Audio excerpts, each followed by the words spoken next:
thank you. This is my first opportunity to kind of comment on what's going on in Israel. Number one, for the average American to understand what's going on in Israel, just remember 9/11.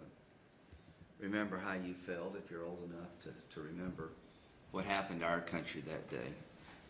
This is an Israeli 9/11 on steroids. There are about 6 or 7 million people in Israel. They may lose up to 1,000, who knows right now, but it'd be like losing 20,000 on 9/11. It's one of the most vicious, barbaric attacks of the 21st century or any other century. The Hamas attackers are animals, but the real culprit here is Iran. Without aid from Iran, there would be no Hamas capability to attack Israel. The Iranian Ayatollah applauded this attack. He is funding Hamas and Hezbollah, which is a Shiite terrorist group in the north based in Lebanon. So I hope the administration will send a signal clear to Iran that if there's further escalation, further attacks on Israel by different groups like Hezbollah, that we will be looking to Iran. I think it is long past time for the United States to put Iran on notice that you have killed and destroyed enough that you're going to pay a price, and they're an oil-based economy. So I talked to the Israelis today. Clearly Iran's behind this. I think it's now time for us to consider with our friends in Israel to hit Iran's oil economy. If there's an escalation of this war, I am urging the Biden administration and the Israelis to jointly come up with a plan to destroy Iran's oil infrastructure. Without oil, they have no money. Without money, the terrorism loses its biggest benefactor. Everybody talks about Iran being responsible. Talk is cheap. It's now time to make them pay a price. Iran said today that whether or not Hezbollah, which is a terrorist group in the north, is used against Israel depends on what Israel does in Gaza. They're basically threatening the Israelis that if you go too hard against Hamas, we're going to unleash Hezbollah. And that could be very dangerous for our friends in Israel. I think it's now time to tell Iran, if there's any more escalation in this war, we're coming for you. Both of us, the United States and Israel. Americans have died in this attack. There's blood on the hands of the Ayatollah, American blood. America, dual citizen Israel and Israel have died. This attack would not have been possible without Iran's aid, and I am confident over time we will see Iranian fingerprints all over this. As Israel goes into Gaza on the ground to protect themselves against future attacks by Hamas, there should be no effort by the United States or any other country to limit this action. The Democratic squad, what they have said is reprehensible, suggesting we have a ceasefire. How would you feel as an American if some country suggested after being attacked that we stand down? I find that whole idea offensive. So I think most Democrats are not in that camp. I've been on the phone all morning with my Democratic Senate colleagues. We're going to stay united, and we're going to stand behind Israel and finally stand up to Iran. As to why this happened, I'm 1,000% convinced that this attack, orchestrated by Iran, barbaric attack against Israel, executed by Hamas, a terrorist organization, was designed to stop the peace process moving forward between Saudi Arabia and Israel. Iran's worst nightmare is for Israel and Saudi Arabia to recognize each other and have a normal relationship. That would end the Arab-Israeli conflict as we know it, and Iran is trying to disrupt those efforts. I have been intricately involved with the administration. I have been to Saudi Arabia, I've been to Israel, talking to MBS, the Crown Prince of Saudi Arabia, and the Prime Minister of Israel, Bibi Netanyahu, about their desire for this to happen. They want this to happen. I was on the phone this morning with the Saudis and the Israelis. They told me, please send a strong signal that the efforts to normalize relationships between the United States, Saudi Arabia, and Israel are ongoing. They will not be deterred by Iran. The biggest win Iran could hope for in this barbaric attack is to stop the efforts to normalize relationships between Israel and Saudi Arabia and the United States. So I stand here today firmly committed to helping the Biden administration in a bipartisan fashion to make sure that we can secure the agreements between Saudi Arabia and the United States that would eventually lead to recognition of Israel by Saudi Arabia, effectively ending the Arab-Israeli conflict, isolating Iran even more. My heart is broken. I've been to Israel many times. The brutality of this operation needs to tell you everything you need to know about the people who carried out the attack. They're bloodthirsty animals. The agent behind this is Iran. They're religious Nazis. The Iranians openly call death to Israel, death to America. They're religious Nazis. They want to purify Islam in their own image, which is a threat to Sunni Islam, Saudi Arabia. They want to destroy the one and only Jewish state and eventually come after us. This is a religious theocracy in Iran. They don't want a master race like the Nazis. They are trying to achieve a master religion. And if you don't believe me, you should listen to them. I will work with Democrats and Republicans to provide supplemental aid to Israel, to replenish their weapon stock, to help them with medical supplies, and to get them ready, if necessary, to go after Iran if this war escalates. I believe there will be a tremendous amount of bipartisan support. And one final thought. If Putin gets away with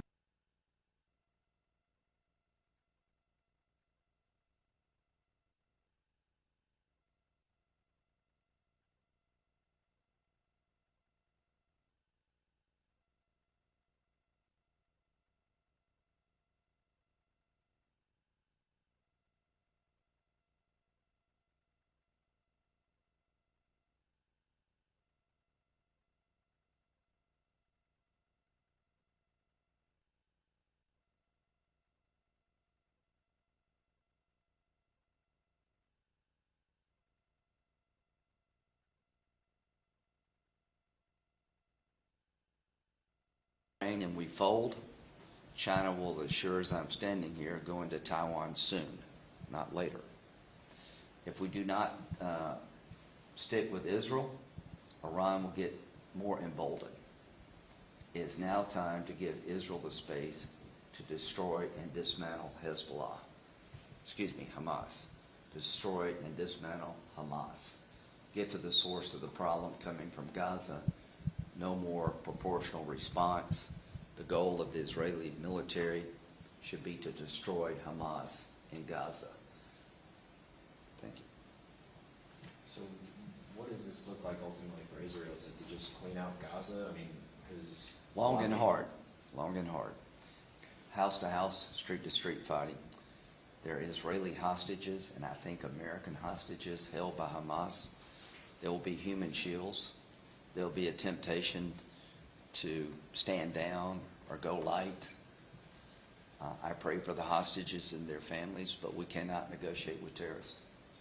They took these innocent people for the very purpose of trying to deter Israel from getting into Gaza and dismantling Hamas. I am hoping we can find a way to help the hostages, but at the end of the day, this needs to stop. And it will never stop until Israel goes in on the ground in Gaza and takes back the infrastructure created by Hamas to wage war against Israel. What about a country like Qatar, which has also been involved with Iran? I have nothing but disappointment regarding the statements coming out of Qatar. They're asking for a ceasefire. initial blame was placed on Israel. The foreign minister of Qatar said Israel has no one to blame but themselves. That is the old Mideast. That is reprehensible statement. We have military members, thousands of them, in Qatar. They were helpful to us in Afghanistan. I'm hoping the Qataris will understand that those kind of statements make it very difficult to have a relationship with the United States. Now's the time of choosing. To the Arab world, the Iranians are doing this. They're your mortal enemy. To the Arab world, stand up. Be counted. I would like a better life for the Palestinians, but you're not going to get it this way. I would like to help the Palestinians that could in fact live in peace with Israel. All of them are not like Hamas. But to the Arab world, speak out. Reject terrorism. Reject this barbaric attack on Israel. It is coming from Iran. How is this going to affect the Abraham Accords? Well, I am going to Israel and Saudi Arabia soon. The Abraham Accords were done by President Trump that led the way for the negotiations we have today. The Abraham Accords is a recognition by a handful of Arab states of Israel. There's economic activity as a result of that. There was a conference this weekend that had to be canceled of the Abraham Accord countries, how they could better do business with Israel. What is Iran trying to do? Stop this. Why did they attack now? Why did they attack so brutally and so wide and so deep? To derail an effort to normalize relationships between the Arab world and Israel, which is the Iranian nightmare. There's no doubt in my mind that's what they're trying to accomplish. So I hope to be getting on a plane soon, go to Saudi Arabia and Israel and tell the Iranians it is not going to work. I am more committed to normalizing relationships between the United States, Saudi Arabia, and Israel than ever. This almost feels like a coordinated attack by all the U.S.'s enemies, with Putin going into Ukraine, China threatening Taiwan, and then, of course, we have the crisis at the border. How prepared is the Biden administration? Because our resources are being spread thin financially and militarily. Well, at times like this, I try to look forward, not backward. Israel clearly had a major intelligence failure. We need to find out how that happened and how did we miss it. That needs to happen, but we need to deal with the present and the future. Our border is beyond broken. If this does not spur Congress to provide strong border security, what would? The likelihood of an attack on our southern border I've been talking about for over a year. It is wide open. 10,000 people a day come. It doesn't take many committed terrorists to kill a bunch of Americans, and how easy would it be for them to come through a broken border? So I am challenging the Biden administration that your plan for the border is not working. It is now time to get serious about border security. Appeasing Iran is not working. The $6 billion, even though they haven't drawn down the money, set in motion the idea that we thought Iran was doing good rather than bad. They took it the wrong way. Putting humanitarian aid on the table for the Ayatollah was a reward for what? What had they done to deserve any kind of break, for lack of a better term? So their strategy with Iran, going back to the Obama administration, has been a miserable failure. They don't understand what the Ayatollah wants. He doesn't want a peaceful nuclear power program. He wants a bomb to destroy his enemies. And the number one target is the state of Israel. He is compelled by religious doctrine. You know, Rocket Man is kind of a mafia state. Putin wants to recreate the Soviet Union. China wants to dominate their region. Problems, but different. The biggest threat is religious fanatics with nuclear weapons. Iran is controlled by religious Nazis. They're compelled by their religious doctrine to attack the enemies of their faith. On top of that list is the Jewish state, then Sunni Arabs, then us.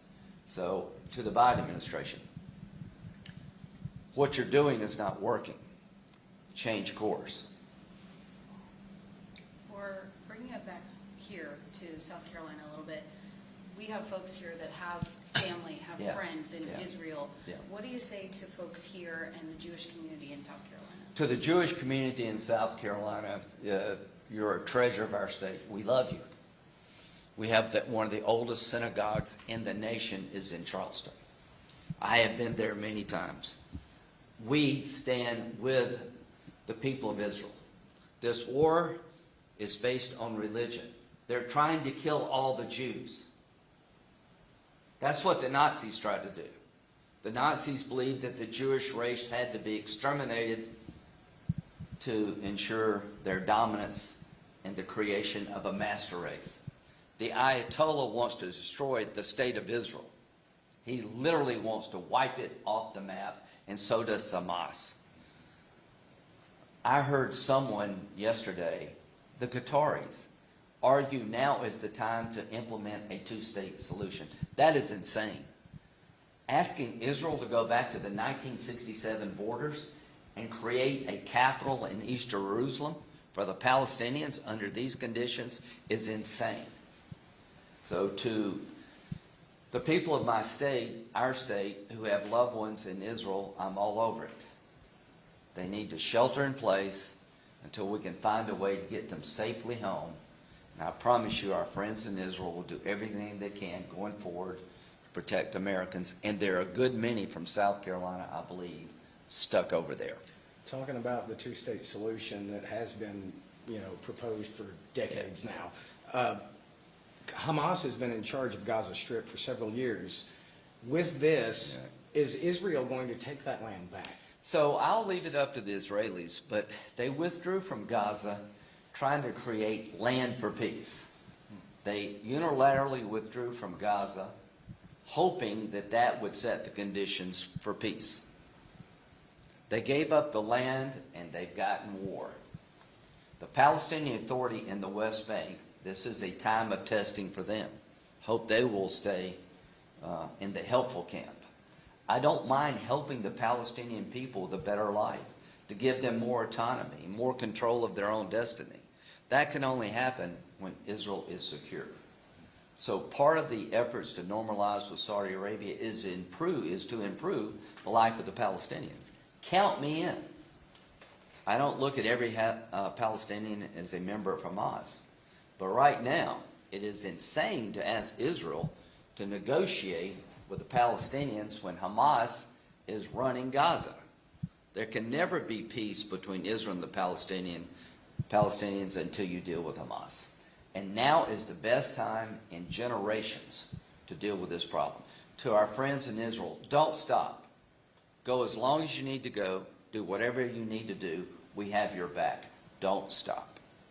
The USS Gerald Ford has made movement over in the Middle East. Yeah, I've been on the phone. We had a briefing last night. We're beginning to move the assets in the region that would deal with an escalation if one comes. Americans have died at the hands of the Iranians for decades. This is the most recent incident involving dead Americans from a plan hatched by the Ayatollah. They killed our soldiers in Iraq. The militias did. You have Iranian militias threatening American service members in Syria who are helping to keep ISIS from coming back. They have threatened an attack on our soldiers if we continue to help Israel. The Iranians have threatened Israel with an escalation, activating Hezbollah in the north, a two-front war if Israel goes in on the ground. My response is the following. If you kill one American, hurt one American in Syria, the Iranian-backed militias, we're coming for you. If this war escalates and you try further to destroy the Jewish state, you're going to be out of the oil business. They have fixed targets that are easy to hit. Their entire economy is based on oil production. Knock them out of the oil business. Make them pay a heavy price. Without money, Hezbollah and Hamas, without money in Iran, Hezbollah and Hamas are very seriously hurt. How long is it going to delay any potential aid to Israel and Ukraine, for that matter, without a Speaker of the House? So I just literally got off the phone to the Israeli ambassador. There will be an aid package quickly coming from the Senate, but it will not be one and done. They'll need more. And eventually, we need to do a package to help Ukraine keep fighting the Russians. If Putin wins, China will surely go into Taiwan. And they will keep going throughout Europe till we'll eventually have a war with NATO and Russia. So we need to help the Ukrainians. They don't want soldiers, they just need military assistance. We need to help Israel to be able not only to deal with Hamas, but if they have to, go bigger. That all needs to be done in the next 2 to 3 weeks. And I stand ready to work with my Democratic friends to do that. What did your weekend look like? Were you in D.C. on the phone? No, I was on the phone. I mean, listen, I was playing golf with Trey Galley, and all of a sudden, all this pops. What's the weekend like been in Israel? Just imagine. Remember how you felt. I think most everybody's fairly old enough to remember now. Remember how you felt. Remember how you were upset and heartbroken and angry. And glued to CNN. Yeah. The bottom line, folks, this is the biggest event since 1973, the Yom Kippur War, where Israel was attacked by multiple Arab countries during that Jewish holiday. This attack is more brutal. They came into Israel by land, sea, and air. They slaughtered innocent Israelis. They have raped and tortured. They are ISIS-like in every way, and enough. And it all goes back to Iran. If we do not change our policy toward Iran, they should be afraid of us. We have the military capability to deal with this terrorist state. The blood on the Ayatollah's hands drips with innocence. Now Americans. Enough when it comes to the terrorist state of Iran. What do you see as your party's best outcome for the Speaker of the House situation? To have one.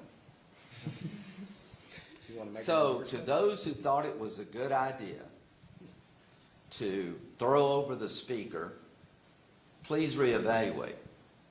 It was not a good idea. To those who believe that if we pull the plug on Ukraine, the world gets safer, you are wrong. Almost everybody on the Republican side believes it was a disaster to withdraw from Afghanistan, that we've turned it back over to the Taliban, and Al-Qaeda elements are now there planning to hit us. So if you think it was a disaster for Biden to pull out of Afghanistan, your desire, Republican desire, to pull the plug on Ukraine is 10 times worse. You're making Biden's mistake on steroids. You have to assume that Putin will not keep going. Well, you're very naive if you think that's the case. If you think giving him part of Ukraine by force of arms stops him, that's crazy. He has said there are other places he would like to go. And if you want to avoid a war between the United States and Russia, make sure he gets defeated in Ukraine and doesn't attack NATO. And I think that's coming if he wins in Ukraine. So we need a Speaker of the House. I'll let the House figure out how to do that. But I'm hoping that people who created this chaos in the House understands that chaos in American politics emboldens the bad guys. I hope the Biden administration understands that a weakness anywhere emboldens the bad guys everywhere. I am confident this all started from Afghanistan. I am confident the Iranians picked now because they want to stop this effort to normalize Saudi Arabia, Israel, and the United States. I am confident that if we pull the plug on Ukraine and let Putin get away with this and not defeat him, you will have more war, not less. If you had told me when I was in the Air Force in the 80s, serving in Germany, during the height of the Cold War, that we could destroy half of the Russian military, which has been done, NATO would be bigger and not lose one American soldier for 5% of the American military budget, I thought that was not possible. That's exactly what's happened. The Ukrainians have destroyed half of the combat capability of the Russian military. They've taken half the land back, and we haven't lost one soldier. And the money we spent is less than 5% of our own budget. We need to continue to help Ukraine. To those who believe that it doesn't matter to us, you're wrong. Because if we don't get Ukraine right, China will, as sure as I'm standing here, go into Taiwan. And if we reward Putin and let him get away with this, he will continue. Thanks. Thank you, Senator. Thank you.